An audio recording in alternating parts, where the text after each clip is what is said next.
Yeah. Thank you for tuning in to another episode of A Business Minute. I'm your boy, Sir. Today I got a special guest, Mr. Levon Gray. How you doing today, brother? I'm doing good. Good to be here. Hey, man, I appreciate you coming through. Short notice, but hey, you came through and you're joining us on the podcast for A Business Minute. So if you could, Levon, just tell people what it is that you do. Well, I'm a singer-songwriter. My main thing is writing and recording and performing my own music. But the way I make a living is I play at different events and restaurants and parties and stuff like that. But I do get opportunities to open for people, and I got a chance to work with some people. So music is how I make my living. That's what I do. All right, I love the art. All right, how long have you been active in music? Since I could talk. Wow. Since before I could talk. I mean, parents tell me how I used to crawl over to the stereo. You used to have the big old speakers, and before I could even walk, I would pull myself up and nod my head, and I was always attracted to that. So since I could, really ever since the third grade, when a music teacher gave me a chance to sing in front of people for the first time, I've been doing it ever since. All right, okay. So you do just singing, or what all do you accomplish with your music? I sing, and I play the guitar, and I write. And I like to dance too. I ain't done it a whole lot in a little while. I'm getting back in shape to where I can feel comfortable with it again. All right. But no, I love to. I really enjoy writing, and I'm actually branching out and starting to write for some people. So that's Ooh. Another dream of mine too. All right. Well, what really, music being in like a favorite of yours since you was a child, what really inspired you to really start writing and get into music in that facet? A lot of different type of things, but my first musical memories is Bob Marley. My daddy loved Bob Marley, and just the way that music made me feel. The first scripture I ever heard in my life was in reggae. Really? I remember reading the Bible and I've heard this somewhere before. I think back on a reggae song that I heard, and yeah, like watching Michael Jackson. James Brown, people like Jackie Wilson. I'm a huge fan of energetic performers and prolific songwriters like Neo. I mean, he's an inspiration. Just the way he's written so many hits for people and still writes good music for himself. I have so many different types in English and Spanish, but I can say my main ones: Bob Marley, Michael Jackson, James Brown, Elvis, and Tupac. Ooh, that's a diverse group, man. I like that though, but you're right. Part of it is, not only being able to perform the song, but perform for the audience. So I get what you're coming from there. Mm-hmm. So with having such a colored history with music, were there any obstacles that you encountered up to this point that really kind of defined more of who you are? There's obstacles I face in life in general. Being a biracial person, I see the world from a unique perspective, because I deal with the same type of struggles as black people do, and then some, because sometimes we get it from the black people too. It's true. And like getting in arguments about natural hair and stuff like that. Oh, man. I mean, one time I spoke out about it because I was curious that I was hearing about cultural appropriation as far as white people getting dreads and this and that. I was like, well, what about when our sisters straighten their hair or put on a wig or a hair that don't look like theirs? And they came for me, man, talking about like, well, there's certain things we do to keep our hair healthy and stuff like this to make it grow. I didn't know, because I grew up with a white mama and black aunties and stuff like that. Right. And so I was like, no, I'm just asking a real question. I'm like, we want to talk about cultural appropriation. I'm like, I don't see y'all all wearing your hair natural. And just like little things like that, for people telling me that like I had no right to speak on such a thing. And I was like, right. Okay, but no, musically, my main issue has been finding the sound that I think is me without compromising the feel of it, like trying to, because I have I'm more attracted to older music, and music that moves me is usually at least from the 90s and before. I like stuff today too, but I come with a style based on the people that influenced me. So it's a mixture of all that stuff. And I really, really loved 90s R&B. Mm-hmm. And I mean, huge fan of stuff written by Babyface, Keith Sweat, Tank, Right. Missy Elliott, Genuine. I love that type of stuff. And all those different producers and writers at that time, like that, developing their sounds. I want to develop my own thing, and I've gotten with a producer that's a few years younger than me, like a 21-year-old guy, white guy named Trevor.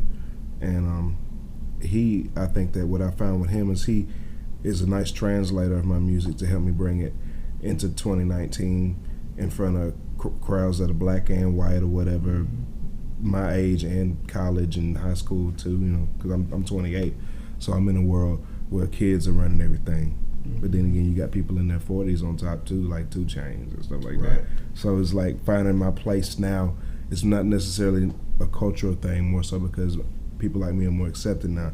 It's more of finding what's you in a world full of this and that everywhere, all different things. So it's easier to find your lane in regards to having one.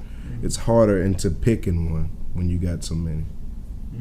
Okay, I understand that. All right, so my next question has to do with more of a personal approach to your daily life. How do you manage to find a healthy balance, if you have? Because a lot of times people are still on that journey to find this. How do you manage to balance work as far as what you do and your personal life? Sometimes I don't do it well at all. It just depends on where I am. I'm pretty open. I definitely deal with anxiety and depression, and it's hard enough to get out of bed on my own sometimes. I understand. But because I don't work a regular job, I don't work a 9-to-5 job. I work 3 hours a night, and so it's like when I have all this free time, I'm kind of like stuck with my own thoughts, and I don't know. It's a day-by-day type of thing, and all I do know is I don't want to neglect those I love. So, I'm single right now. I ain't got no girlfriend or anything. But if I did, I would, try to make time. And it's just remembering what your priorities are. To me, it's God, family, then craft. You know what I'm saying? Family is always more important. I'm part of my family. I got to take care of me. So Right.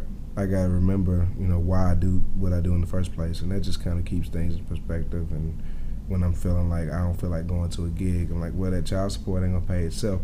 Right. That baby still gotta eat. Yeah. All right. No, I feel you definitely have to prioritize things, not necessarily in the sense of what you got to do today, but like you said, within yourself. As somebody who also suffered from depression and anxiety, I understand. Some days you just wake up and it's like, today ain't it. I don't know where I'm gonna find this strength from. So it's funny you mentioned that hierarchy you got. I live by something similar. God first, family second, hustle third. And so I actually have God first on the wall right there, just to remind myself. As long as I remember that, the rest will fall in place. So that's why I keep that on the wall. Oh yeah. So my next question is gonna probably take a moment, unless you already know this offhand. Is there one moment, as far as with music, where you were like, this is why I love music? Just kind of reminded you of your passion? There's a few, but one of the most recent ones, probably about a year ago, I did the Song for Song competition down at the Merry Widow. And maybe not even a year ago yet, like 7-8 months ago, something like that. But it was a song I actually ended up getting a perfect score on in the competition. And this one I got called One Day at a Time. So it goes like, I don't know what may come tomorrow, but I know that I'll end up just fine. Count it joy when you're going through sorrow. Live and die, you gotta make up your mind to get one day at a time. People were clapping and singing along with it like they had already knew it by the time I did the chorus the second time. And I just remember something clicking inside my head then, just like little moments like that remind me, like, this is what I'm supposed to be doing. And if you can write a song that can move somebody so much that they can sing it within minutes of hearing it, then you got something. So think when you hit on a topic like that, especially given the background you just shared with us, and we appreciate you being candid about it, people can relate to that because a lot of people are afraid to admit that it's a daily struggle because everybody's going through some kind of battle. Mm-hmm. So you expressing that probably freed a lot of people to feel comfortable enough to relate to it and clap to it that way. So kudos to you on that and getting a perfect score. I got another song that talks all about that. Really? Actually, talk about it. It's gonna be my first single. It's called "Sweet." Sing a clip of it, man. Hey. Can you cuss on here? Yeah. All right. Go for it. So it goes. I'm fucked up. I'm feeling so fucked up right now. Wish I can get out of my head somehow. I'm so alone yet everyone's around. Yeah. Nobody gets me, nor do they even try. 'Cause it ain't sexy for a grown man to cry. No matter how damn bad I wanna die. No matter how damn bad I wanna die. You know, the chorus goes, if you think shit's sweet, you got me fucked all the way up. It's a struggle not to stay inside and lay up. I believe in God, but it's hard for me to stay prayed up when everything I thought was real seems to be made up.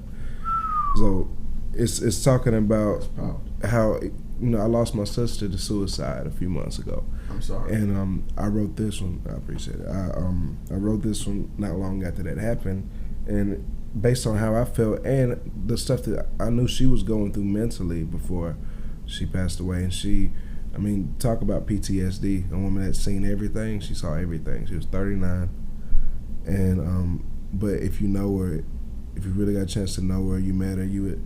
She was always the sweetest person, the most entertaining, welcoming person, hospitable.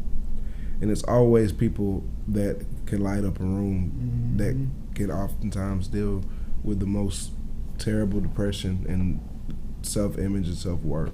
So that song was about how like depression and mental illness and stuff like that can just hide in plain sight. Right. You know, hence like the song has such a poppy, catchy, danceable type beat.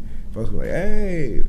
But the balance between the lighthearted, jumpy beat and the heavy, real lyrics, I think that we came up with a unique sound that makes that type of a message palatable.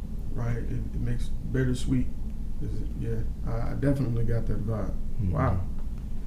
It's funny you shared that because my next question was kind of the inverse of this question.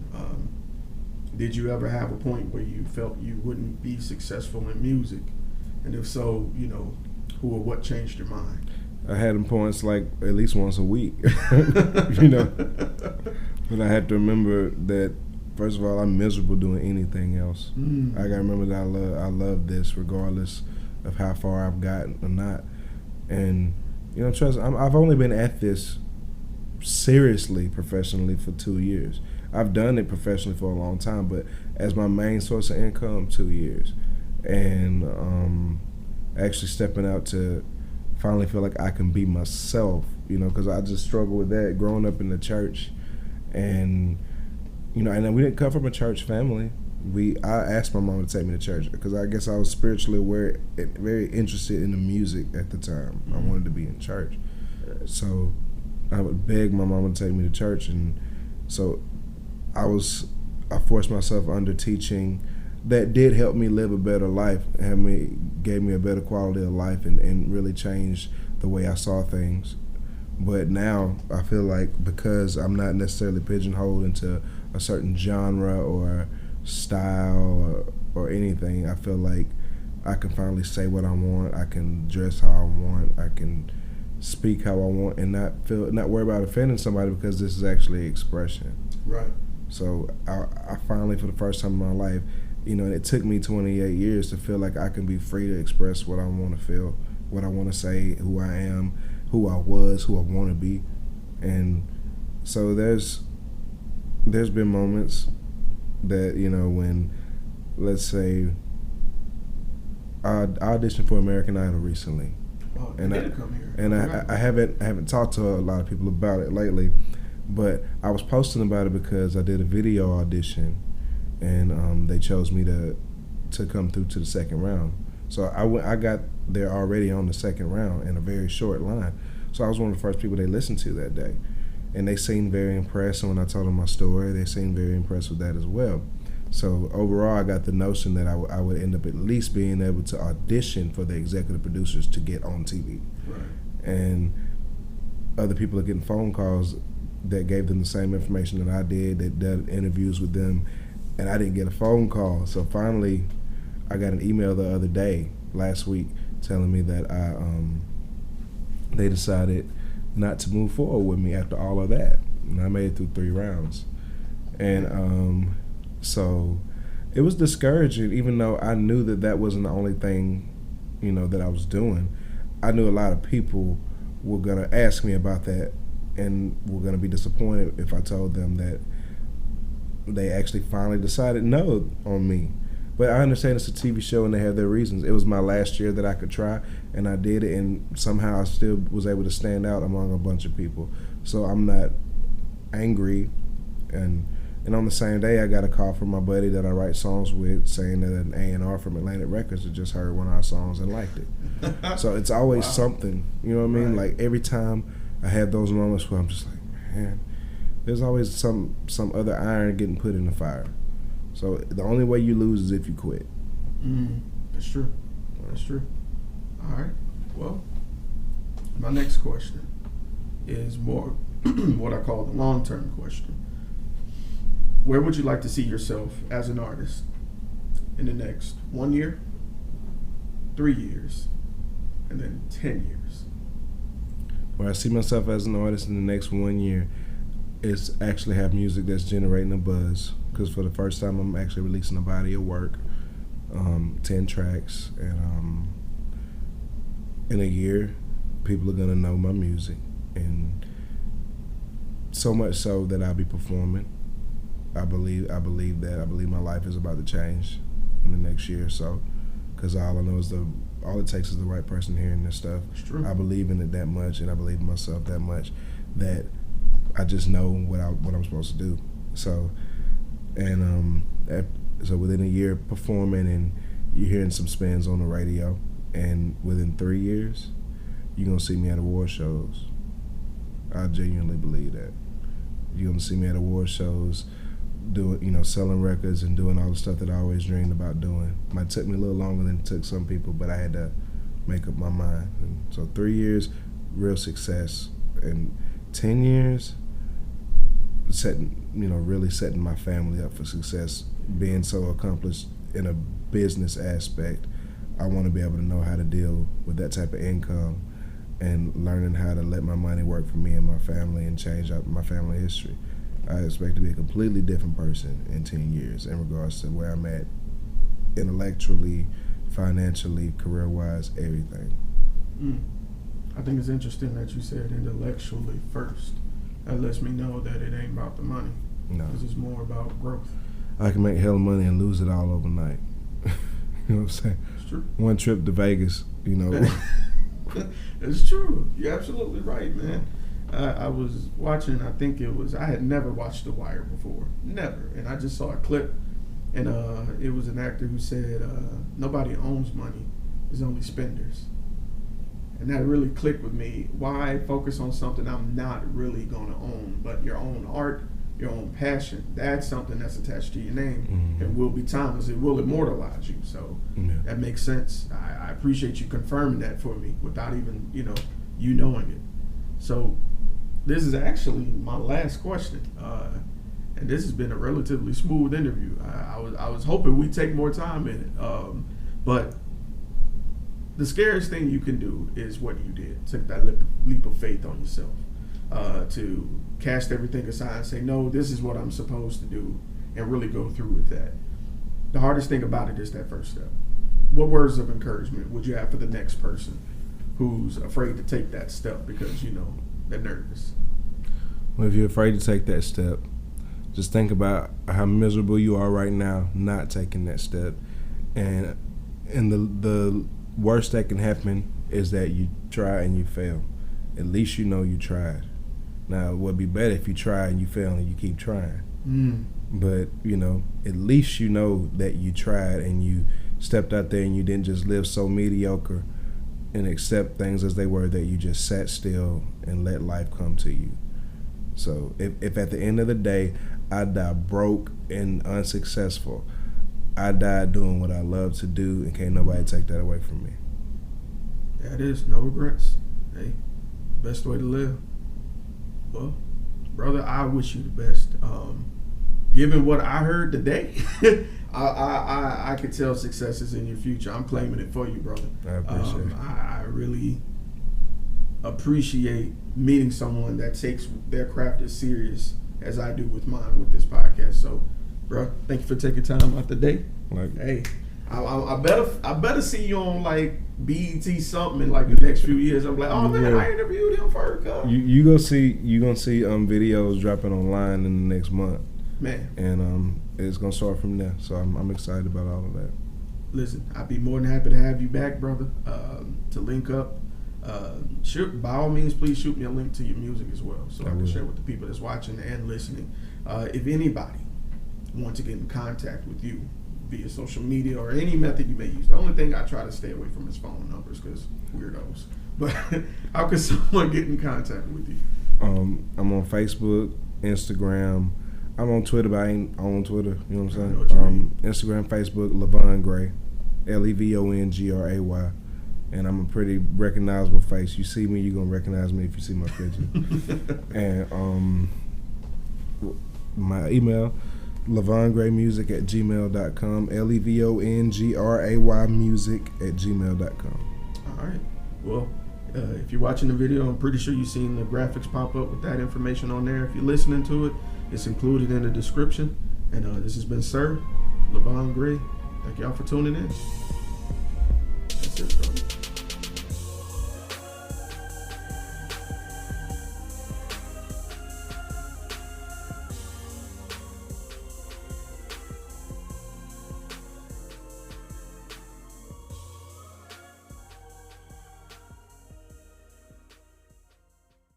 Make fun of somebody like me, especially back then, not really knowing who I was.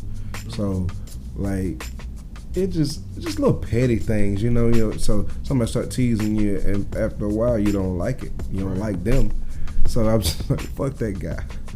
But then, when you realize, like, wasn't no really any reason for me to dislike this person in the first place. We were kids. Kids talk shit, and we grew up and saw each other doing different things, and he hit me up. He wanted to do an interview a couple years ago, and when I first started doing this, and he hit me up and did an interview with me. I ain't even had no product out. You know what I mean? So it's cool to see, real people regardless, man. It's true. And it's people that I meet up. It ain't like we ain't skipped a beat since the last time we saw each other, and you can go years without seeing somebody like that, and you're still cool. So, it's, people are people. Right. And the most beautiful and ugly thing about life is people. So. I agree with that. I think that's part of the problem I had growing up, because I was the same way. Like, I always dealt with, like, I don't want to say, it was bullying to a degree, because it was just, like you said, people are people, and kids, it seems like the younger they are, the more cruel they can be. Kids are very cruel. Right. Trying to tell you. I was a teacher a couple years ago. Well, I couldn't escape the kids either. I'll get them back, but you know what I mean? Like, kids are cruel. They'll find anything, any type of flaw, any disability you may have, and they're going to camp out on that. But I think one thing about bullying is a good and a bad side. The bad side is people don't take it as seriously in the black community, to me, because it's janking and Joan and flaming, however you want to say, clowning is a part of our culture, and that's what we do on the bus, in the classroom, at home. We make fun of each other. It's not in a spirit of hate, but it's just part of our culture, and it's not the nicest thing in the world. But you got to have thick skin to be a black person in America in the first place, and so now, with the whole bullying stuff, it's like it's really easy to turn a blind eye to it, because it is a problem. It's a lot of self-esteem issues start with that, but we have to teach our kids the right things in our homes. And like, if you're not telling the kid who they're supposed to be, who they are, and how smart they are and speaking good stuff over them, they just gonna listen to the stuff that the other kids say, and it might not be the best thing they need to hear. So, but on the good side, we do have thicker skin, right? Overall, and we can handle a lot more than we would think, and that type of stuff kind of shaped me into who I am. And to this day, now I don't care if somebody has anything to say about me because I do know who I am. Imagine being somebody who never got made fun of at all. Then all of a sudden you get around people when you're grown that make fun of you, or so devastate you. You ain't equipped. Right. But that's part of why I am who I am. So let me ask you: do you think that because you, like you said, you being biracial, you see two streets basically, as far as with the lifestyle. Do you think that played a part into, like kind of what you went through growing up? Like, because we do, I don't know, I feel like with the black community, we pick and choose. Like you said, with the appropriation statement, people been frying their hair for years. Even I had a Duke one time. You know what I'm saying? I slicked my jump back and had it, trying to look cool. And you're right. It's all imitation of something else instead of self-love. And we didn't know it because it's kind of taught at home. You emulate what you see. So with you, I guess my question is, how did that relate to you? Like, how did you take it? Because I can take it, how do I say? I can take bullying and janking and clowning as a black person, but you could take it, as a biracial person. Yeah, it was similar. Probably similar to your experience. But the stuff they made fun of me about was like my hair. When I don't have hair anymore. I shave my head now. I had curly hair and, curly, like a curly afro, bigger curls. And they used to say I had a Jerry curl, What? I'm like, I'm gonna have a Jerry curl, that's how my hair grows. And they would see me with my mama and ask me if I was adopted. Wow. And stuff like that, and it's just like little stuff like, my parents say that bluebirds don't fly with red birds, and I've had kids tell me stuff like that. It just, stuff that made my wheels turn. It never made me feel bad. I never felt less, but I did know I was different. So, and I mean, as a biracial person, I never struggled with my identity. I always seem to struggle with what people seem to see me as. And you can't, it's really hard to make people see you like you want them to do anyway. So I just decided, like, well, they take it how they want to. I'll explain myself the best I can in my music, and whatever else is up to their discretion and their opinions. But now it's like, somebody asked me, I was talking to a guy, he's like, now you got to get your image together. So I already got my image together. Right. He was like, what's your image? I said, if Lenny Kravitz was from the hood, that's my image. Yeah, it is. I'm like, I don't have to have a bunch of shiny ass jewelry on. I'm not with all the trends. Like, I do pay attention to some, like I got on my Yeezys and stuff. But I like being able to be myself. Like, there's stuff that musicians can get away with that other folks ain't ever get away with. Like, we always wear ripped jeans. Ripped jeans ain't always in style. Nope, they weren't. You know what I mean? I got a nose ring before everybody had a nose ring. Right. Like we're able to do stuff that's outside of the cultural norm because we are people that live outside of the cultural norm. And being a person that grew up as diverse as I did, like, my mom was white, my dad is black, but I grew up in a very multicultural environment because the first music I was influenced by was Jamaican, and my mom used to sing like country stuff to me, and then I would saw Motown, and then I developed a sense, an interest in Hispanic music as a child, and my sister married a guy from Cuba when I was 13, and so I grew up my later years of childhood around Cuban people, listening to salsa, bachata, reggaeton, all that type of stuff, and found out my mother's great great grandmother was from Dominican Republic, so I had a little in my blood as well, Hispanic, and so like that was different as well because I got a chance to grow up experiencing foreign cultures right here at home. So that all shaped my style and my music, from the way I talk to the way I sing and everything. You know, I code switch like nobody's business.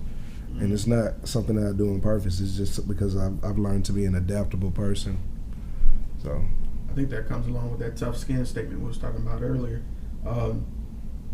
What's funny is when you're younger, you're kind of, like you said, discovering yourself a little bit.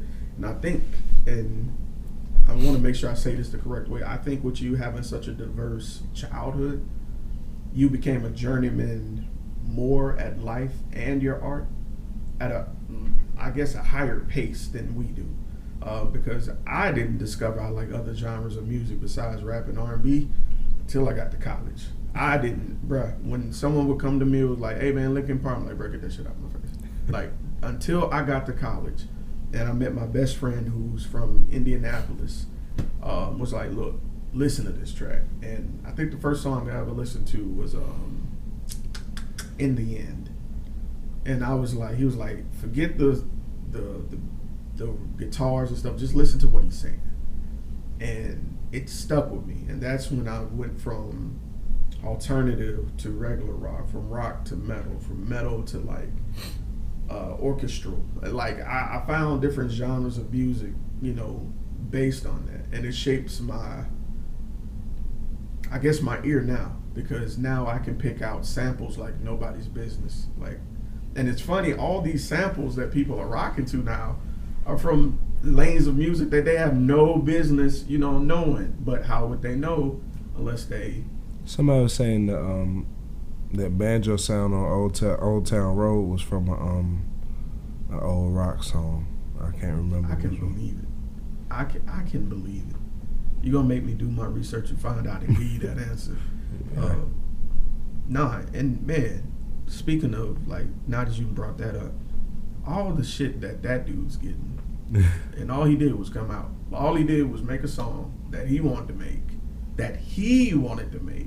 release it. Everybody loved it. Everybody thought it was, you know, a nice little homage, and then they rejected him because he was black doing country music, which there are black people doing country music already. They said it didn't fit the criteria, but I was like, I've heard records on country radio that sound like that. Exactly. So what you really saying, my dude? Right. And now the #1 song on the country charts for the last month or two been Blanco it's like Brown. 8 weeks. Something like that. He been #1. It's crazy. He just made up that little line dance song. Right. I seen that video on TikTok. My little cousin was showing me, and I'm like, that's the dude. And that's been #1 on the country chart. So I'm like, people ain't even been talking about that. Right. Nobody's even mentioned that. Dude has been a black dude at the top of the country charts for the last 2-3 months, but nobody said nothing because of Lil Nas X. So I'm like, if anything, Lil Nas X opened that door for bro to do that. Exactly. And so I mean, Lil Nas X, he got another song in the top 10 now. Mm-hmm. Well, congratulations to him. He's a dope artist. But the Old Town Road thing, although I wasn't a huge fan, still not a huge fan of the song in general, I can say that I'm impressed with what he did with it. That's what I said. It wasn't, you know, it's just a little catchy, little something to vibe just to. Something to get your foot in the door. It is what it's what it's for. Mm-hmm. And that being the simple thing it is, broke Billboard chart records, and we made history. Right. And the longest running #1 song in the history of music is that song right now. Like, that's crazy. You know what I'm saying? That's crazy. How could you deny that? And honestly, and when it first happened, when I first heard the track, I was like, oh, that's dope. I'm glad he made something that's catchy for the young folks, because if you can make a song that appeals to everybody, you got to hit. You have a chance at making it big rather than just catering your song strictly for this type of people or this type of people. You got a trap beat with country lyrics. Go for it. Like, brilliant. Go for it. And it worked for him, man. I had nothing negative to say. I still don't have anything negative to say, even after all the mess and stuff that come along. If he with plays cards right, that one song changed him and his carry family life forever. Right. So right. the residuals and everything that he'll be getting off that Rest song. of his life. Like, come on. So I said, Lord, I need an Old Town Road moment. You feel me? Give me something. Bro, with that track you just let me hear, bro, I think you on your way, bro. Like, I'm not even blowing smoke. I'm being serious. Like, I hear a lot of artists. I've talked to a lot of artists. And I hate to say it this way. They're passionate about fame. They're not passionate about the music itself. And you could tell when I talk to them, when I interview you, you're either going to give me some generic answers or you're going to speak from the soul. And that's what you did off rip. And I can tell that you're really about what you're saying. So I really do. I'm not even going to say I wish the best for you. I know you're going to make it, bro.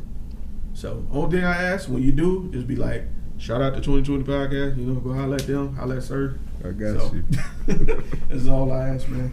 I got you. But again, man, I appreciate you sitting down talking here with me, man. I'm definitely going to upload this. I'm more than likely going to upload the audio first because that's the easiest to edit, I'm sure you know. Yeah.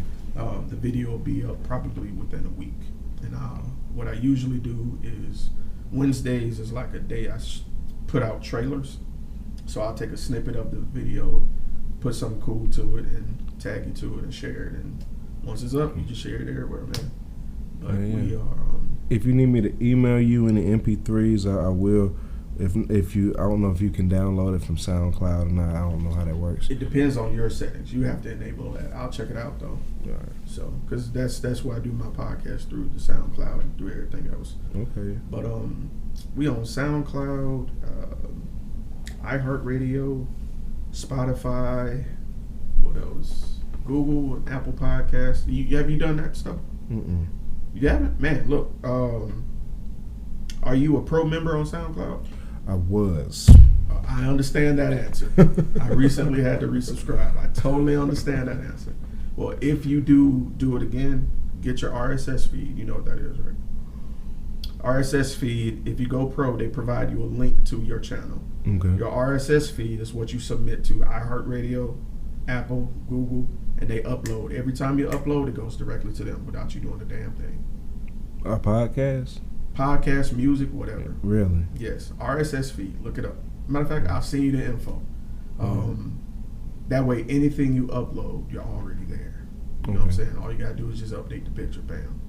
Gone. It's already out. And I say, when that shit is within seconds, like I post now and I get a ding, like instantly. New 2020 podcast, iHeartRadio, new 2020, you know, all that. So definitely do that for yourself, you know, get your foot in the door. That way you got shit already set up. Yeah. You know, you ain't gotta wait.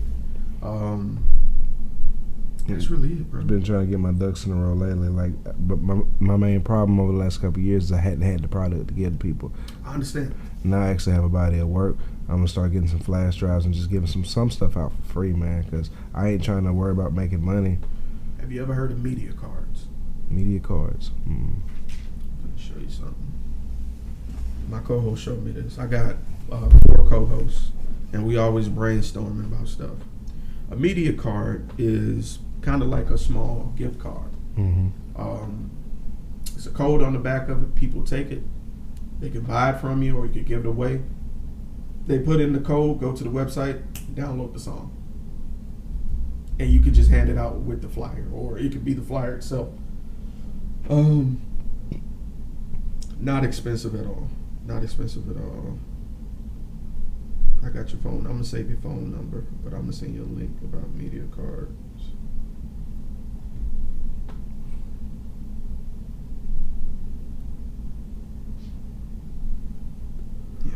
That's the hardest part about giving out music now, because it ain't like the days of just giving out your CDs. Mm-hmm. Hardly anybody got CD players no more, and then it's like, you know, you can't give unless you give somebody something with some headphones right then, they can't just listen to it right then. Right. So this is a different day. It's different. It's a little bit tougher on y'all than what it was, but at the same time, it's a two-edged sword. I feel like it's a little bit tougher to get your music out there, but the accessibility is everywhere, though. If I can just learn how to do everything, see me, I'm an artist. I love writing and recording and performing and stuff, but understanding this side of everything make it so much easier for me because there's so much stuff I can be doing for myself. Let me tell you the secret. Take you 1 hour and just go to YouTube. That's how I did all this, bro. 1 hour, YouTube. What's an RSS feed? Ooh, YouTube.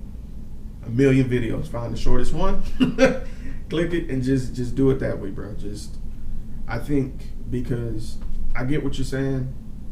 I don't want to say I wasn't waiting on people to give me information, but the way it was presented to me was people will give you just enough to make sure you don't impede on them. And once you go and do it for yourself and really find it for yourself, that's when, you can do the same. And that's what I've been doing. I started podcasts. My girlfriend started her own podcast. Our first episode came out the other day.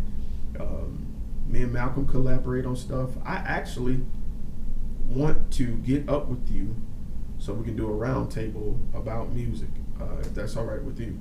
If you don't have a problem with, sitting amongst other artists and stuff, man. Mm-hmm. All right, cool. Because, man, I've dealt with some divas, bro. Oh, my God.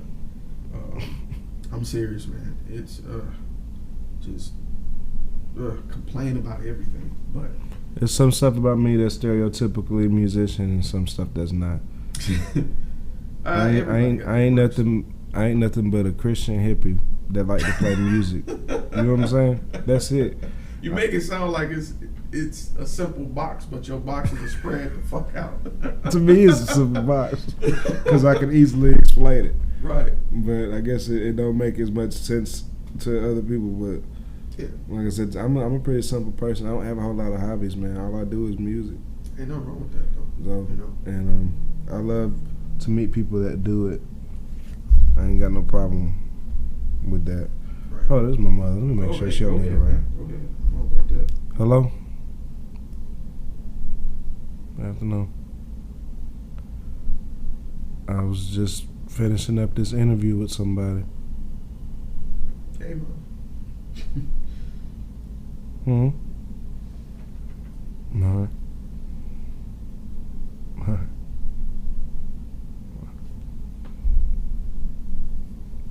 I'm the same way, bro. It's funny. Remember I told you as soon as you got to do something, Mm-hmm. that's when my mom was the same way. Like, what do you want? Mine would call me and just be like, "What you doing?" I told you what I was doing. The thing is, I live on my mama's property. I live in a little bitty house behind her that I helped build for when me and my ex-wife first got married. So you were married? Yeah. Okay. We lived there for like 6-7 months, and then I found a rental house in Theodore that we lived in for a couple of years. What the fuck? What part of Theodore? Quail Run. Get the fuck out of here. Mm-hmm. My folks stay off of Bellingraph Gardens. Mm-hmm. Right. That's crazy. Yep. And I lived over there for a couple of years, and after the divorce, after we split up, I moved back over there. It's been rough, man. Like, I finally started making some decent money playing music, and the divorce happens and find out that we're pregnant right when I asked for the divorce. And she is sneaky, and her mama get together and go behind my back and file for divorce on me as if they were the plaintiff. Yeah. And all these lies, and I'm like, are you kidding me, bitch? You tried to kill me. You tried to kill me, and you trying to act like I'm not safe to be around my baby. She really tried to ruin it for me, and now I'm stuck paying $700 a month in child support for one kid, and I get to see her every other weekend and 6 weeks during the summer. She moved to Hoover straight from the hospital with my kid because her parents moved there 2 years ago because her stepmama wanted to be with her real daughter's baby that they had up there. And I was like, they didn't give a damn about you, and then you gonna leave with my baby and go up there and move in with them. Like, so I'm not good at being fake. And you kept it 100. I'm not good at being fake. I'm just like, to this day, like I have to pray to God every day to help me forgive her, because she really put me back in the hole, man. Like, I'm broke right now because I just paid that $700 in child support. Like, that's ridiculous for one child, man. That is nuts. And I make $600 a week playing music. I was like, how? In what world is that a normal number? And when the lawyers explained to me, it was like, well, it's because of daycare. You have to split daycare down the middle. And she put in a $900 a month daycare. So if she wasn't in daycare, I'd probably be paying like maybe $350 a month. Ain't that crazy, bro? That's, excuse me for saying it, but that's fucked up. It is. But nobody gives a fuck about dad. No, at all. If you're a man, nobody gives a fuck about you. And it's not like anybody really gives a fuck about women either. It's just hot right now. Right. You know what I'm saying? But in the court system, especially in Alabama, they don't care. They're gonna keep that kid with the mama, and it's been a very unfair situation, and definitely part of my depression lately. I mean, imagine going through that, and then months after your divorce is finalized, your sister kills herself. You know, nobody could have ever prepared me for the pain of losing my sister. I never, as many funerals as I've been to, I wasn't ready for that shit, and it still hurts. That's my sister. We were supposed to bury our parents. We weren't supposed to bury each other, you know? Right. So it's just, you know, and the stuff that, all that happened at one time, man, if I was a lesser person, I probably would have been out of here. And I just thank God that I had my baby and my dream to look at, and that's all I have most of the time to focus on. And it's been a rough season. I'm just glad that I finally believe that I see it changing. Mm-hmm. And that's one thing I was really excited for the American Idol shit, because it would have changed things overnight for me. But, you know, I just got to keep working now. Seasons, man. Seasons. Bro. Everything comes in seasons, brother.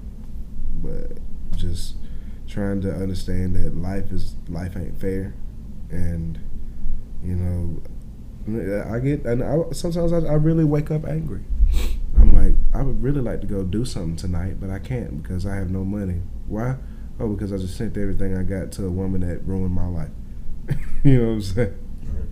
So even if like the child support situation was decent, I still wouldn't be satisfied with not seeing my kid like I want to, but it would be better. You know, because any man start feeling funny when his money messed up. Right. And my money been messed up since the divorce. I finally got the courage to be my own boss, and now I don't want to have to get another job just to make ends meet. So we just shot another video of playing at the restaurant, trying to get some more bookings and stuff. So that's what I'm trying to get out of this lifestyle where I don't have to live paycheck to paycheck no more, because I can't afford it.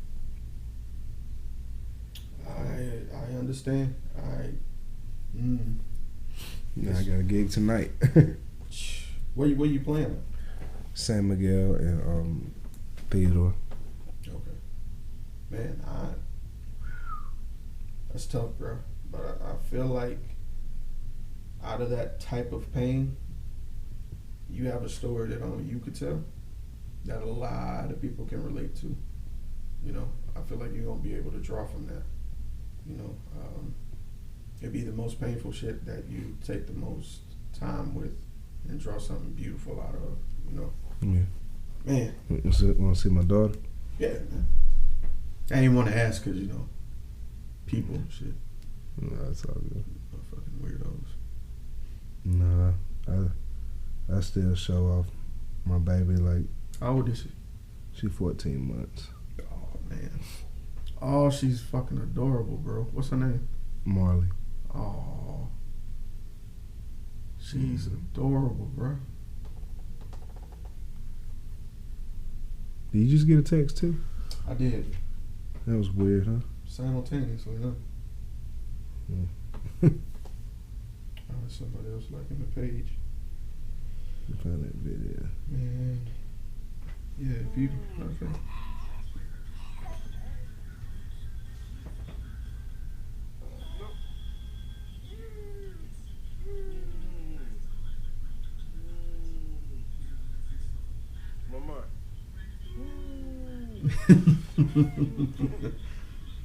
She's so sweet, man. She see me, I get her, she just wrap her hands around my neck and just lay her face on my shoulder.